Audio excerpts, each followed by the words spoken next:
Yasomati Nandana Bradabaranagara Gokula Ranjana Kana Yasomati Nandana Bradabaranagara Gokula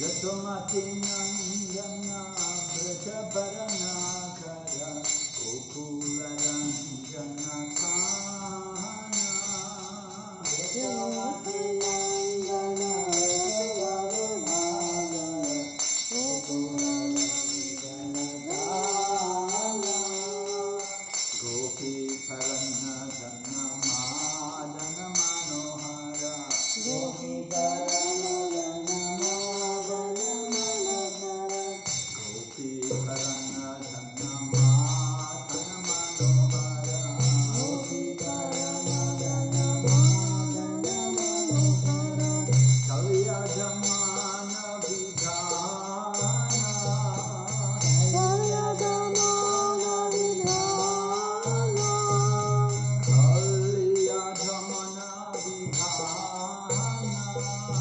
Kalyadamana Vidhana Amararina Manya Vilasa Amararina Manya Vilasa Amararina Manya Vilasa Amararina Manya Vilasa Vidina Purangarana Vinyanyajarapara Vidina Purangarana Vidina Purangarana Vinyanyajarapara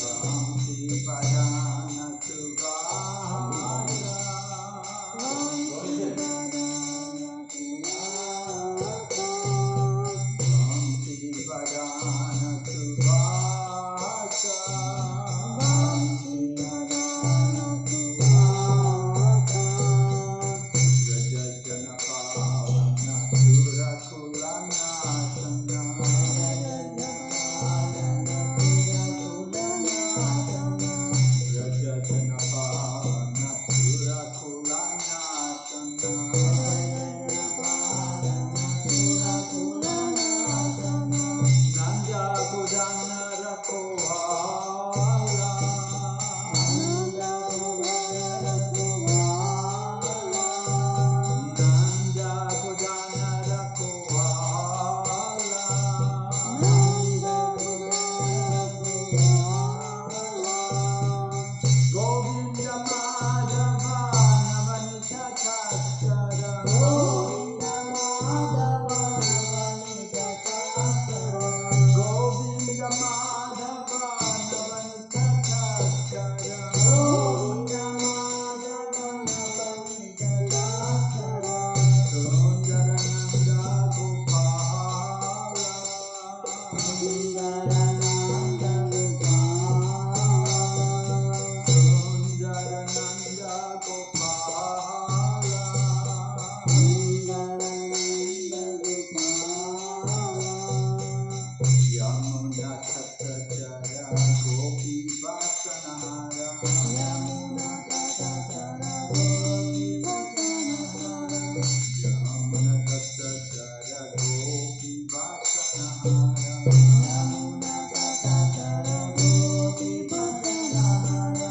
Radha Sita Kripa Pahaya Radha Sita Kripa Pahaya Radha Sita Kripa Pahaya Radha Sita Kripa Pahaya Sri Radha Vallabha Vrindavana Natavara Radha Vallabha Vrindavana Natavara Sri Radha Vallabha Vrindavana Natavara Radha Vallabha Vrindavana Natavara Vakati Vinoda Raya Vakati Vinoda Raya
Namo Bhagavate Vasudevaya.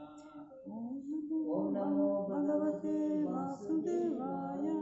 Om Namo Bhagavate Vasudevaya. Om Namo Bhagavate Vasudevaya. Om Namo Bhagavate Vasudevaya. Om Namo Bhagavate Vasudevaya. We're reading Bhagavad Gita as it is, chapter 10, Opulences of the Absolute, text number 6. Mahashaya Sapta Purve. Mahashaya Sapta Purve. Mahashaya Sapta Purve. Mahashaya Sapta Purve. Chatvaro Manavastata. Chatvaro Manavastata. Chatvaro Manavastata. Chatvaro Manavastata. Madhvaya Manasajata. Madhvaya Manasajata. Madhvava Manasajata. Madhvava Manasajata. Yesham Loka Yesham Loka Ima Praja. Yesam Loka Ima Praja. Yesham Loka Ima Praja. Yesam Loka Ima Praja. Mahashaya Sapta Purve. Mahashaya Sapta Purve. Chatvaro Manavastata. Chatvaro Manavastata. Madhvava Manasajata. Madhvava Manasajata. Yesham Loka Ima Praja. Yesam Loka Ima Praja. Mahashaya Sapta Purve. Mahashaya Sapta Purve. Chatvaro Manavastata. Chatvaro Manavastata. Madhvava Manasajata. Madhvava Manasajata. Yesham Loka Ima Praja. Yesam Loka Ima Praja. Mahashaya Sapta Purve. Mahashaya Sapta Purve. Satvaro Manaswakada. Saptato Manavastata. Madhvava Manasyajata. Madhvava Manasajata. Yesam Loka Imam Praja. Yesham Loka Ima Praja. Mahashaya Sapta Purve. Mahashaya Sapta Purve. Chatvaro Manavastata. Chatvaro Manavastata. Madhvava Jata. Madhvava Manasajata. Yesam Loka Ima Praja. Yesham Loka Ima Praja.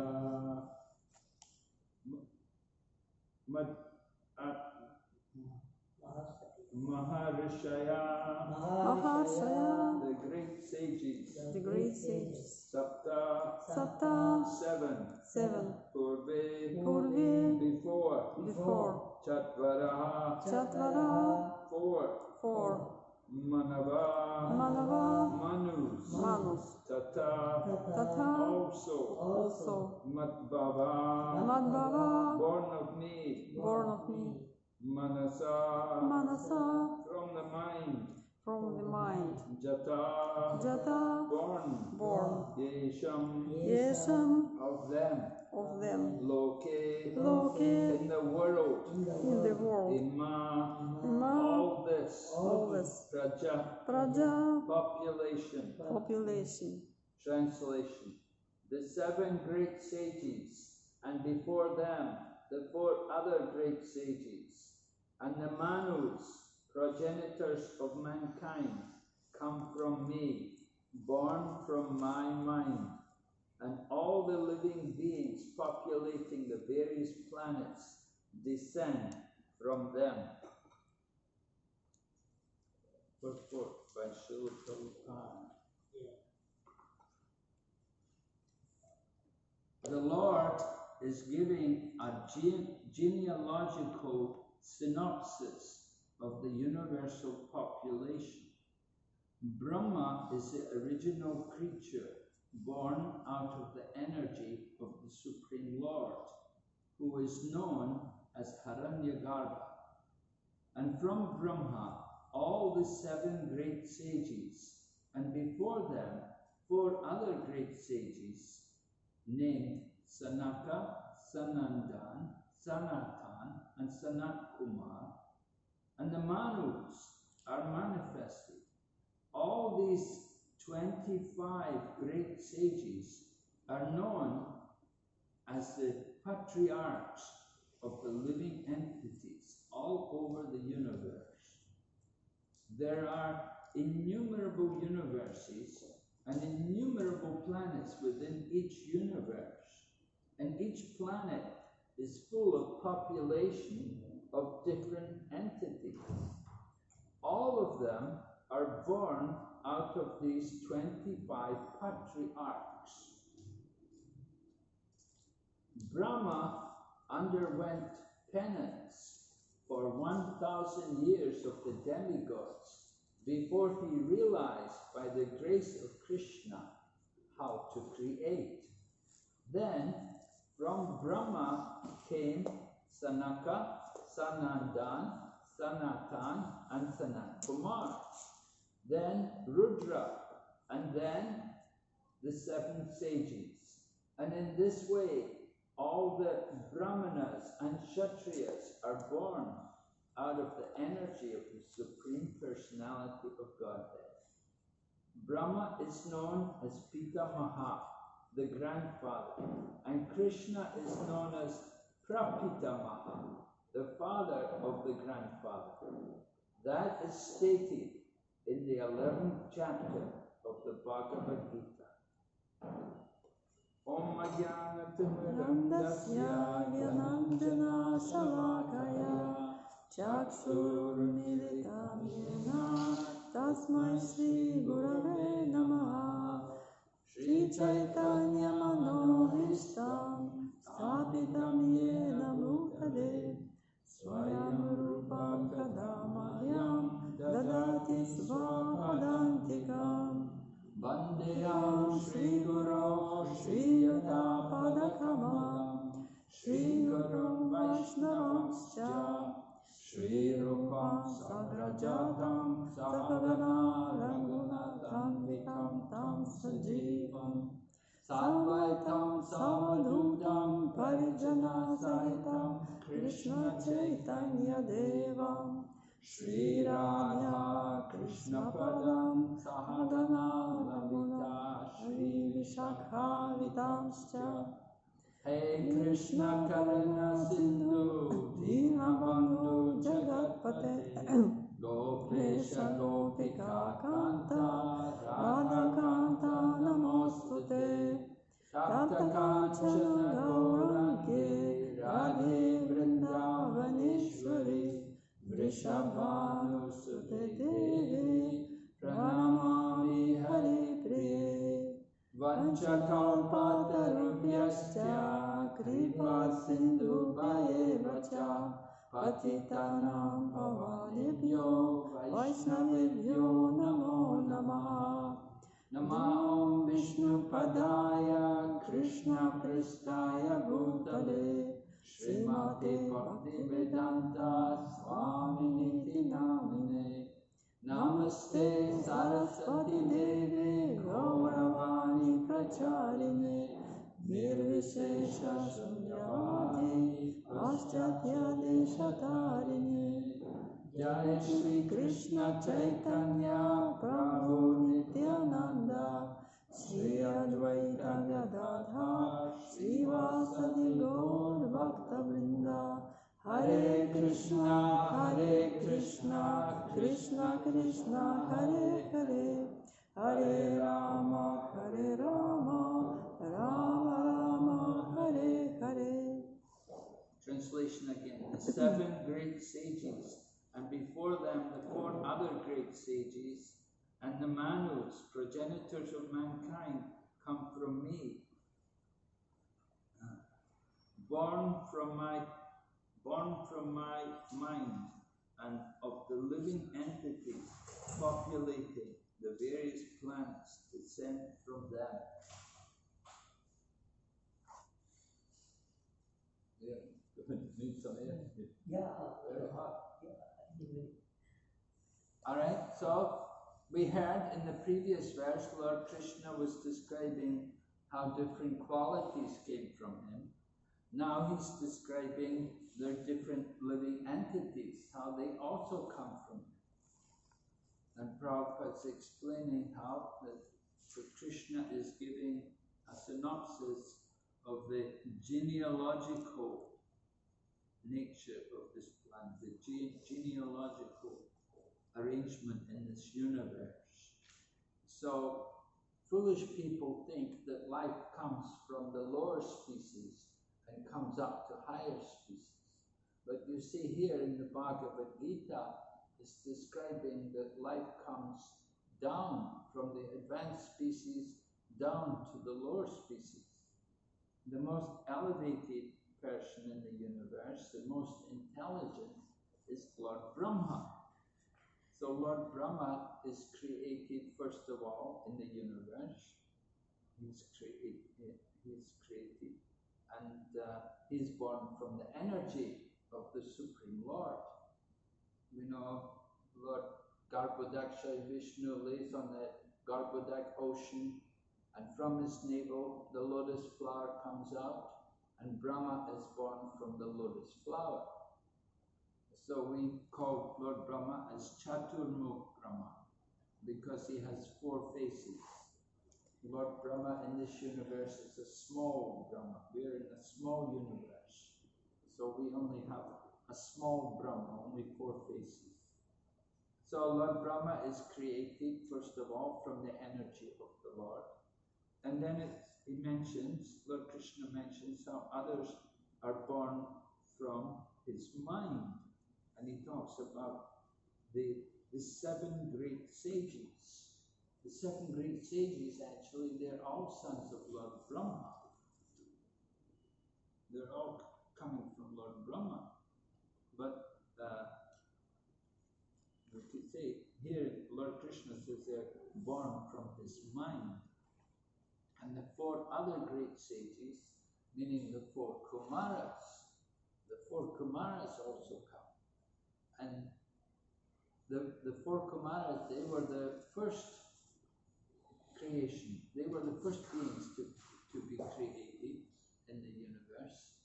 The 4 Kumaras came first. Lord Brahma desired that the 4 Kumaras would help him in populating the universe. But the 4 Kumaras, after they appeared, they told Lord Brahma that, sorry, we don't want to do that. We just want to go for self-realization. We don't want to get involved in your business, of which is populating the universe. We don't want to do that. And the 4 Kumaras explained that they were going to stay young forever. They weren't going to grow up. So they had that, somehow they had that power that they could remain always young, looking like young children 4 or 5 years old. So the 4 Kumaras appeared like that, and Lord Brahma could not stop them. He had to respect their right that they didn't want to get involved in material activities, which was Lord Brahma's duty. And Lord Brahma had to give them that facility, but he was feeling some anger towards them.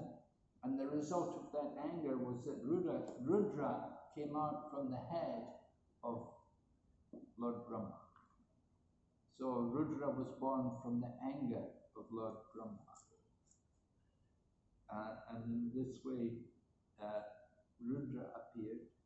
Rudra is described in the Chaitanya Charitamrita that he's the expansion from Sadashiva. And Sadashiva is a Vishnu form. He has his own Vishnu planet in Vaikuntha. But there's other Sadashivas also. So anyway, Sadashiva is mentioned there in the Chaitanya Charitamrita. in the Adi Lila. And Advaita Acharya, whose appearance day is tomorrow, he is said to be a joint form, comes from Mahavishnu and Sadashiva. So these, we have first of all the 4 Kumaras, and then you have Rudra, and then after that, then the 7 sages appear. But you also have people like the Manus appearing. Now, in one day of Brahma, there are 14 Manus. In one day of Brahma. So the first Manu in this day of Brahma was Swayambhuva Manu. And we hear about Swayambhuva Manu, how he was the father of Uttanapada and Priyavrata. So he was the first Manu in the beginning of this day of Brahma. And Priyavrata and Uttanapada, they were very powerful, both very great devotees. And Priyavrata, he was so powerful, he drove his chariot, he created islands from between the universes, he created oceans between the universe. And Uttanapada, he was the father of Dhruva Maharaj. So they were the 2 sons of Priyavrata, of Swayambhuva Manu. And Swayambhuva Manu also had 3 daughters, one of whom was Devahuti. And Devahuti was the mother of Lord Kapila, who propagated the Sankhya philosophy, which is described in the 3rd canto. So you have, not only Manu was born from Brahma, but also Manu's wife, Satarupa. She also appeared along with Manu. They both came together. And in this way, they were sent with the purpose to help Lord Brahma in his work of populating the universe. Manu, being the father of mankind, described here the progenitor of mankind. So Manu, of course, you have the Manu Samhita, the law book for mankind. But Manu is also responsible as producing, generating population. Not a lot of population, but from Manu you have. Manu came from Brahma. Oh, Daksha. Daksha is also a son of Brahma. Now Daksha, he is really a Prajapati. Prajapati, they're the ones who generate all the living entities.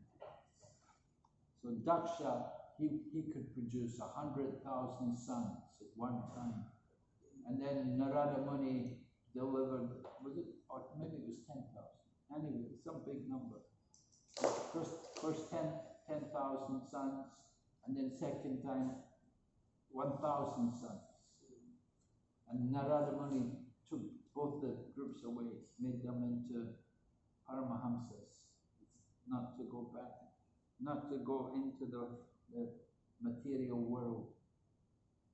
So Daksha was angry at Narada Muni for that, because Daksha his intention was to help his father to populate the universe.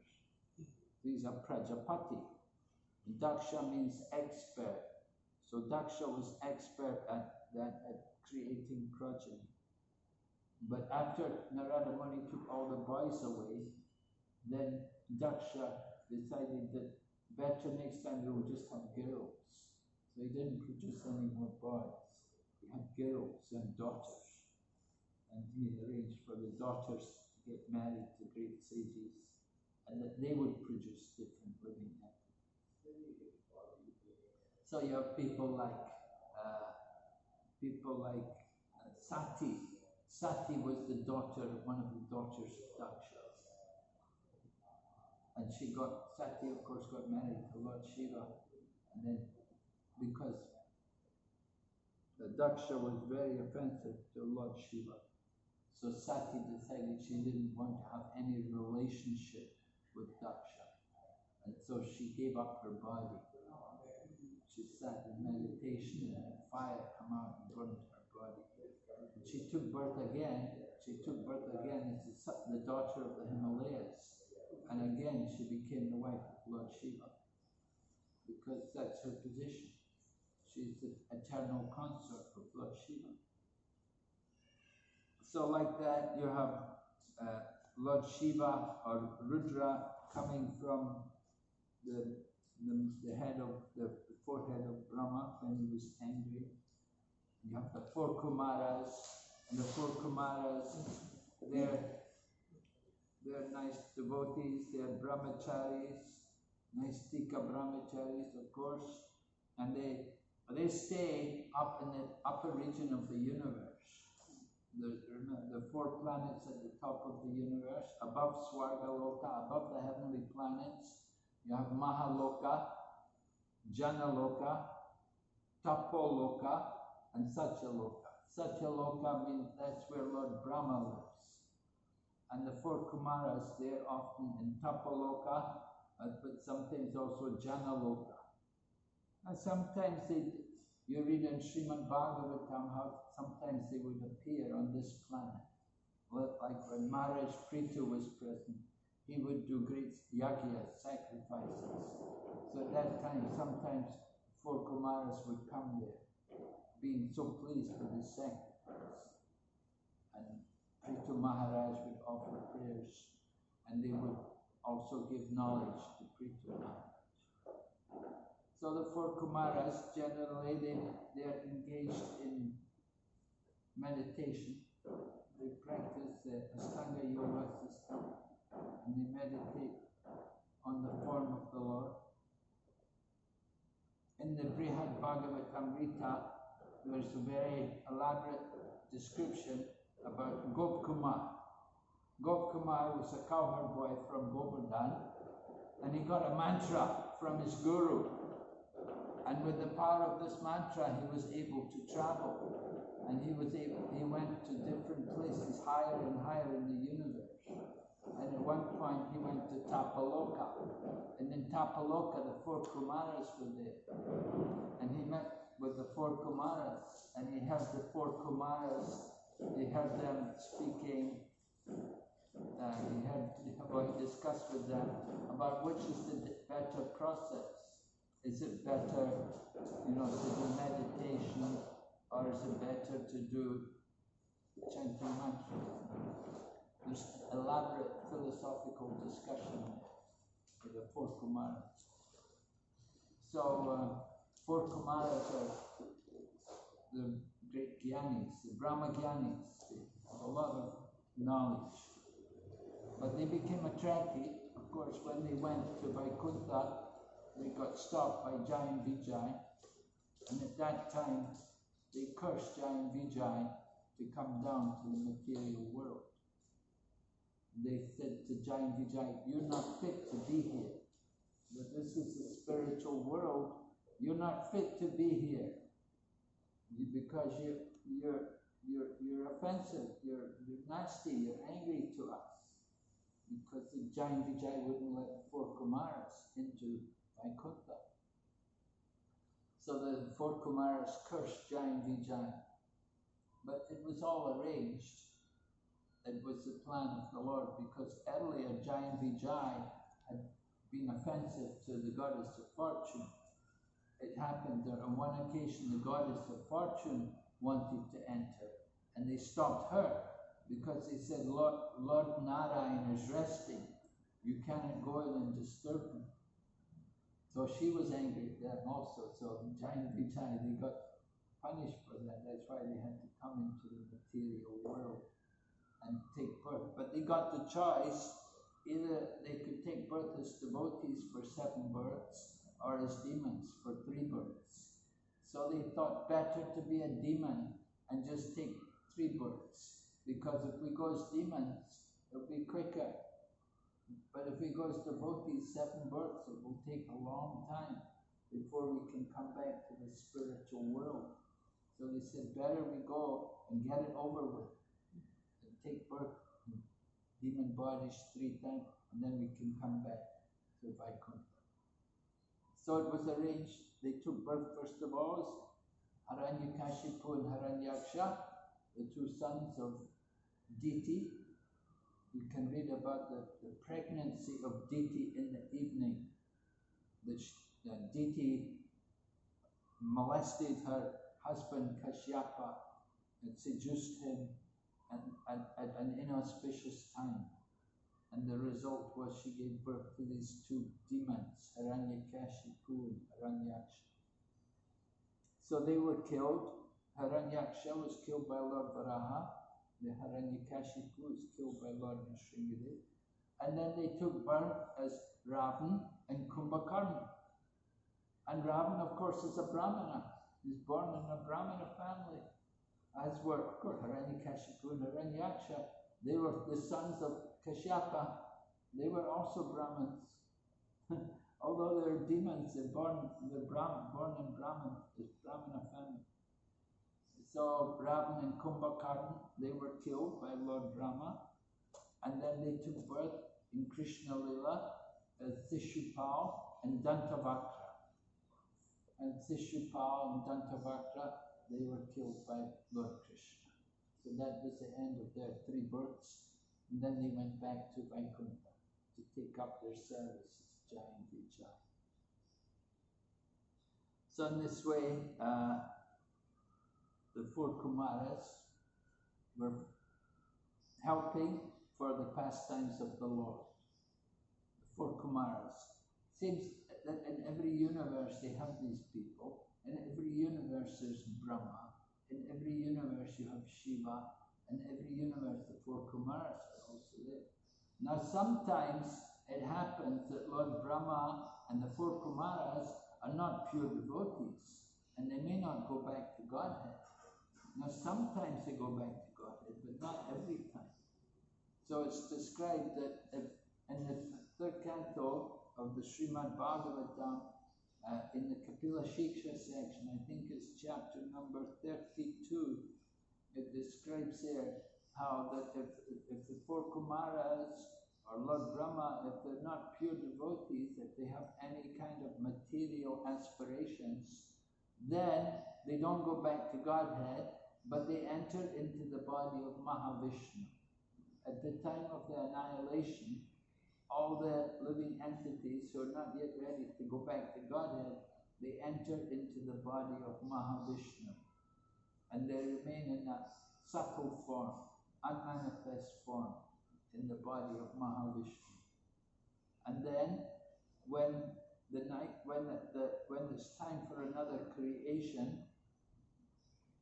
there's two types of annihilation. There's an annihilation at the end of Brahma's day, and there's another annihilation at the end of Brahma's life. At the end of Brahma's day, there's a partial annihilation, the lower planets.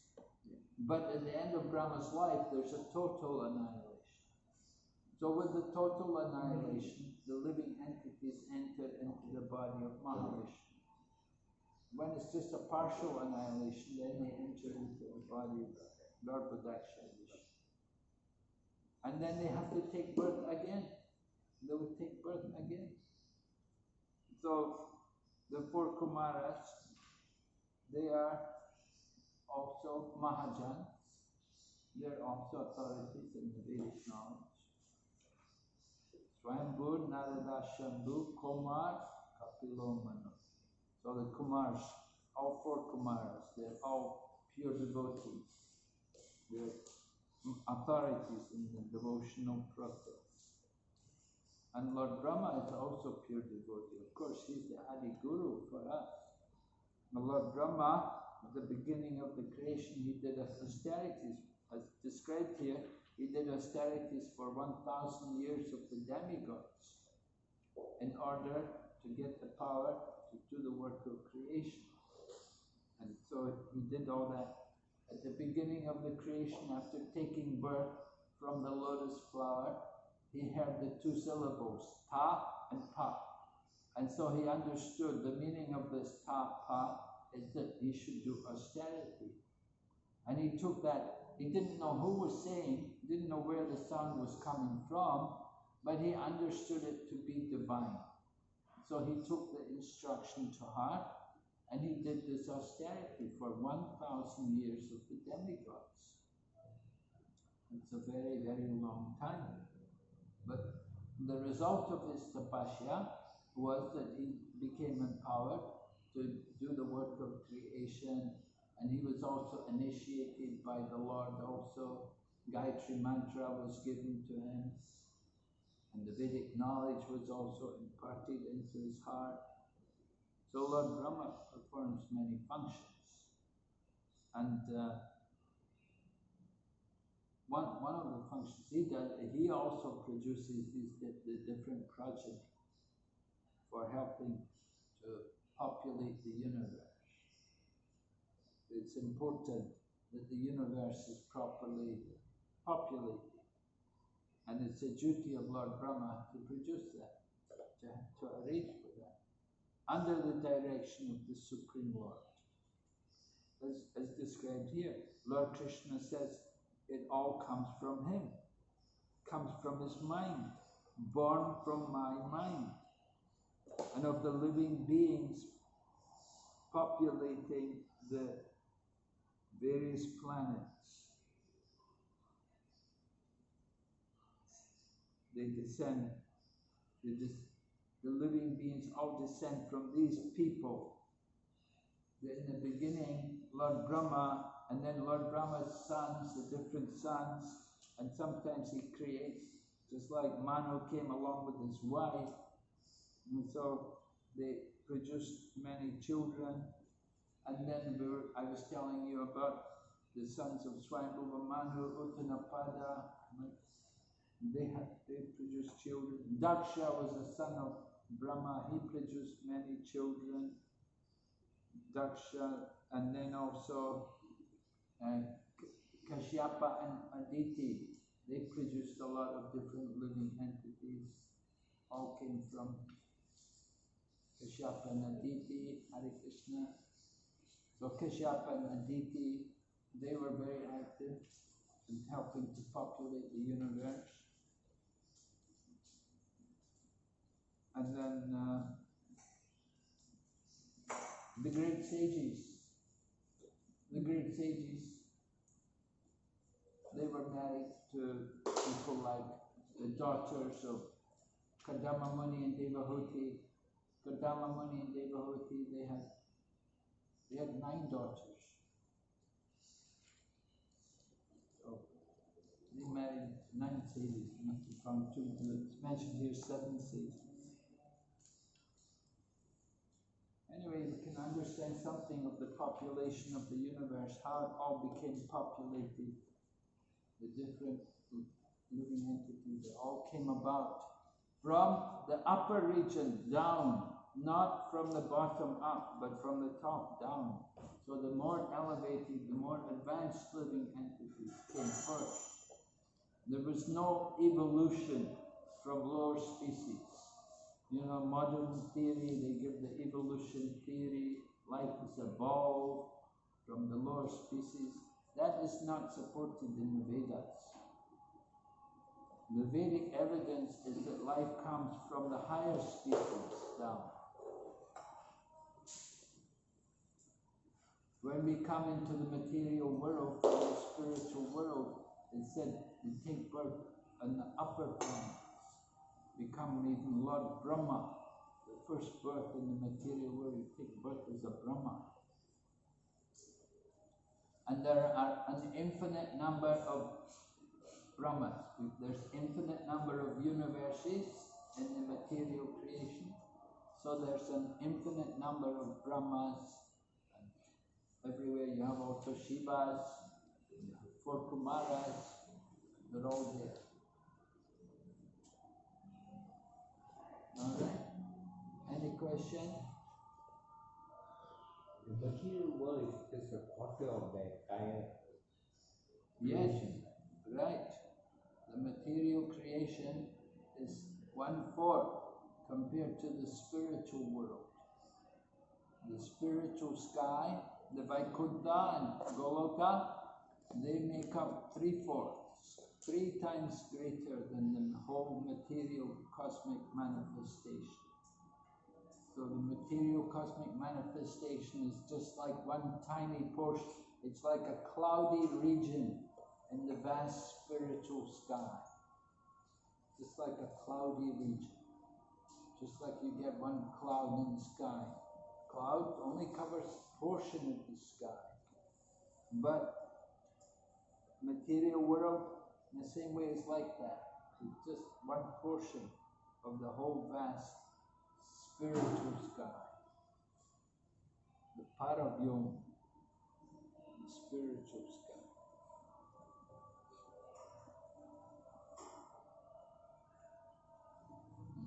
Yes, we say that the news of the spiritual world is so much. The people were complaining because Prabhupada's guru was printing a newspaper every day. So people were surprised that, oh, every day you print a newspaper? But he said to them, he said, well, look here. In Calcutta, there are 4 daily newspapers.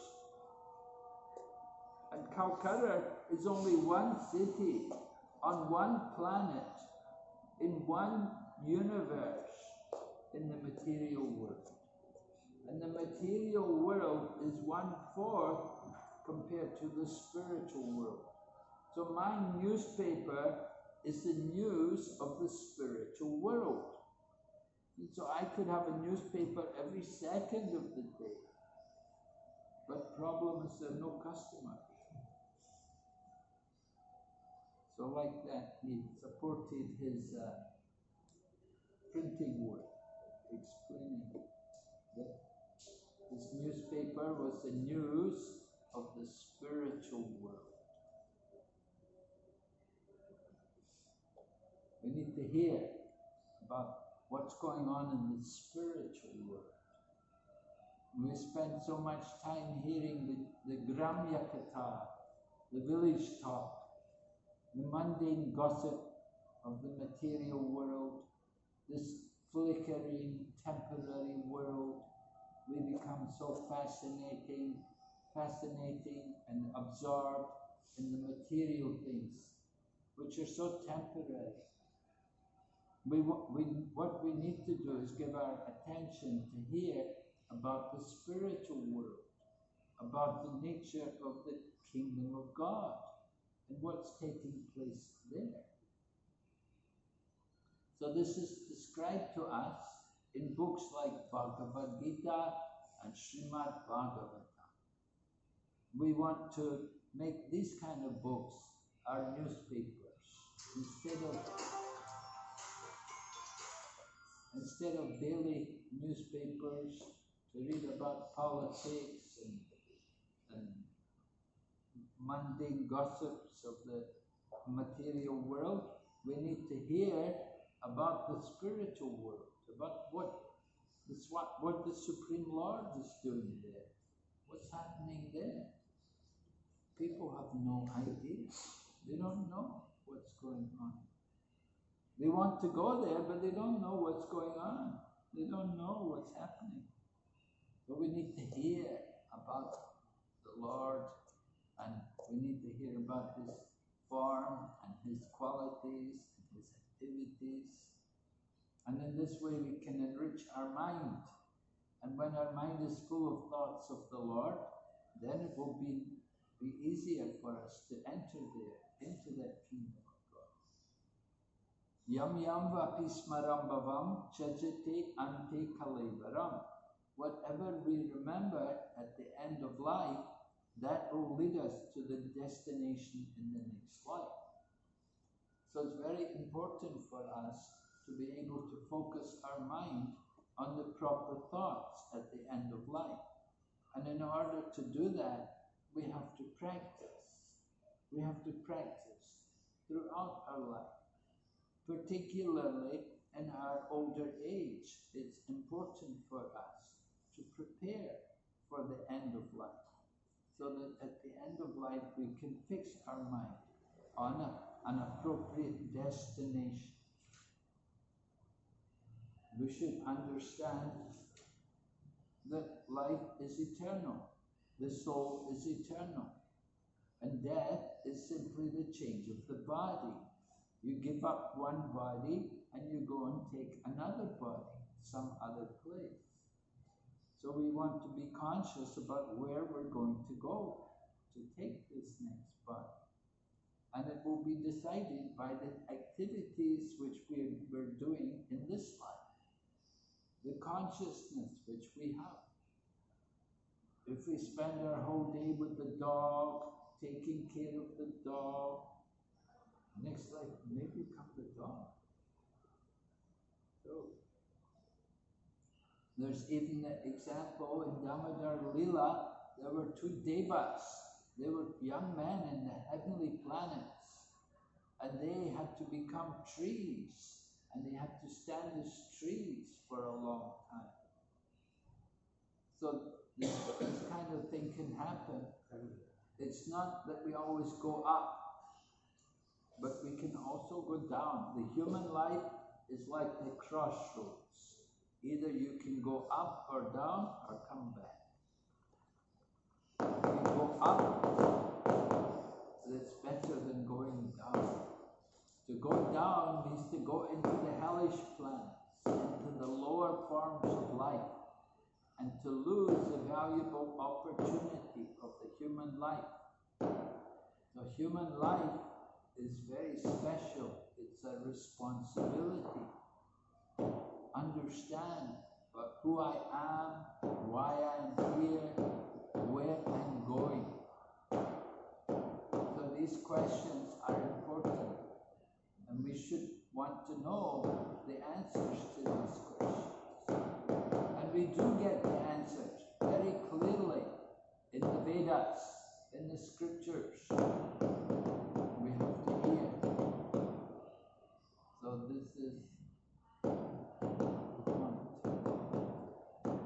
So Maharaj, the conditioning, human tendency is always we are always being conditioned kind of life.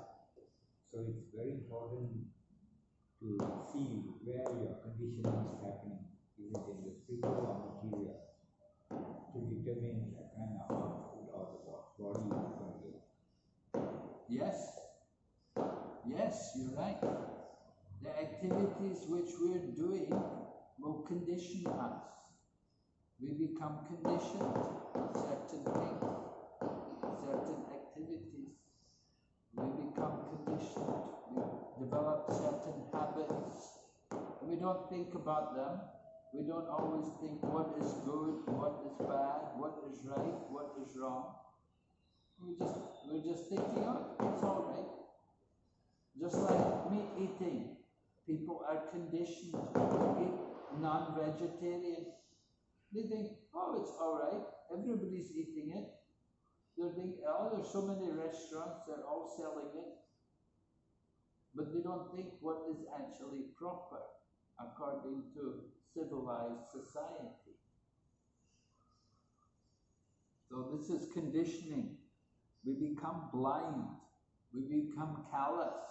We don't think about things anymore. Oh, it's okay, just eat. And people eat the most. They don't think about the poor animals, how they've been killed, how they've been tortured, killed. And they just sit and eat animal flesh. And they think, oh, it's okay. They don't realize that, no, it's not okay. It's sinful. And people get reactions for that. People may say, well, I didn't know. Well, child doesn't know that the fire will burn. But when the child puts her hand in the fire, they get burned. And the same way, we may not know, just like if you break the law and you have to go to court, you can tell, I didn't know. Will the judge let you off? No, I don't think so. It's not going to let you off just because you didn't know. You say, well, it's your job to find out. So there are laws for living here in this world. And we should respect life. We should respect other forms of life.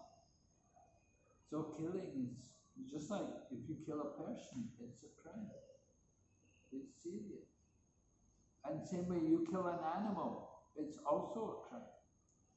You may say, well, it's not as bad as killing a person. Yes, but still, it's a crime.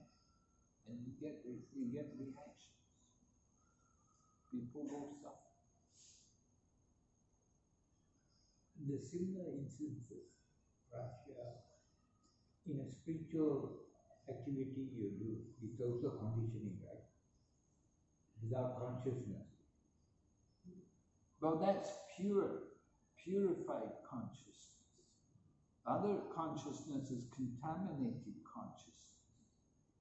You could say conditioning, but I would think it's more purifying rather than conditioning.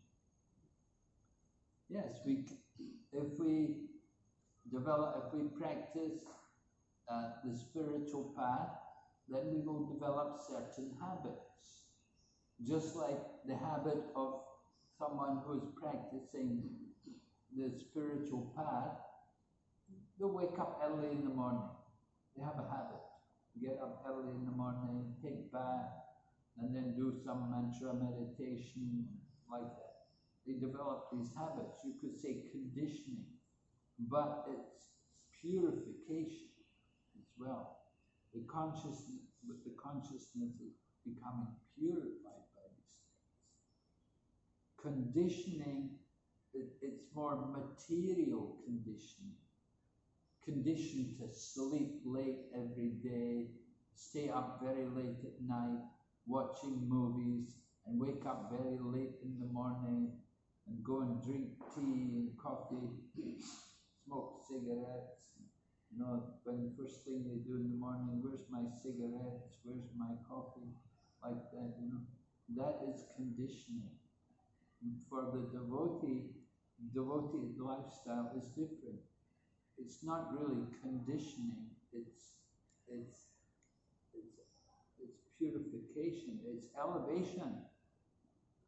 The result of the activities which the devotee does is elevation. He gets a better position. He gets up in the morning and takes bath, and then he chants, does spiritual activities. So that's not conditioning, that's awakening our pure consciousness. But when we speak about conditioning, we're becoming conditioned to materialistic life, to the life of the modes of nature. The modes of nature are binding us. But the devotee, he is surrendering to the spiritual energy. Other people, they surrender to the material energy. They think, oh, I'm free, I can eat whatever I like. It's not freedom. They're controlled by the modes of nature. The tamagun, the rajagun is controlling them and forcing them to do it. They're forced to smoke cigarettes and drink alcohol and do all kinds of sinful things. That is the modes of nature forcing them. People think, oh no, I'm free, I do it because I like it. Actually, they're not free. They cannot stop. Ask them to stop smoking, ask them to stop, they can't do it. They can't even give up drinking tea. So they're not free. But the devotee willingly surrenders to Krishna. The devotee, out of his own free will, surrenders to Krishna and engages in the service of Krishna. Chanting, worshipping Krishna, hearing about Krishna, worshipping Krishna, becoming the devotee. Like this, the devotee does these things willingly. It's not force, but it's because he's become so attracted to these things. Of course, you could say, well, people were attracted to their cigarettes and alcohol, but there's a big difference, you see. The cigarettes and alcohol are in the lower modes of nature. But reading the Bhagavad Gita and chanting Hare Krishna mantra and so on, that's transcendental. It's not in the modes of nature. It's above the modes. It's Shuddha and Sattva.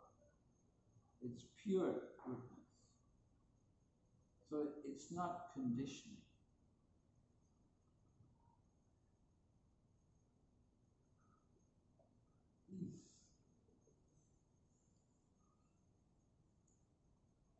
Yeah, people don't realize how they're conditioned. They don't realize. They're thinking, oh, I'm free. I'm having a good time. You know, the alcoholic and the drug addict, they're thinking, I'm having a good time. They don't realize how much suffering they're going through. So we're trying to bring people out of that conditioning, out of that unfortunate situation. We try to awaken them.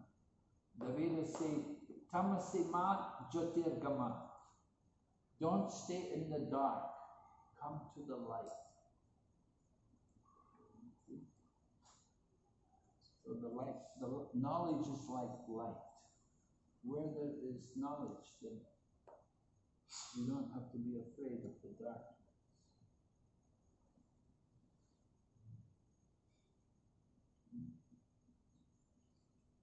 Okay. Hare Krishna. Srimad Bhagavad Gita ki jai. Srila Prabhupada ki Jai. jai. Bhaktivedanta Ravinacha Narasimha Maharaj ki jai.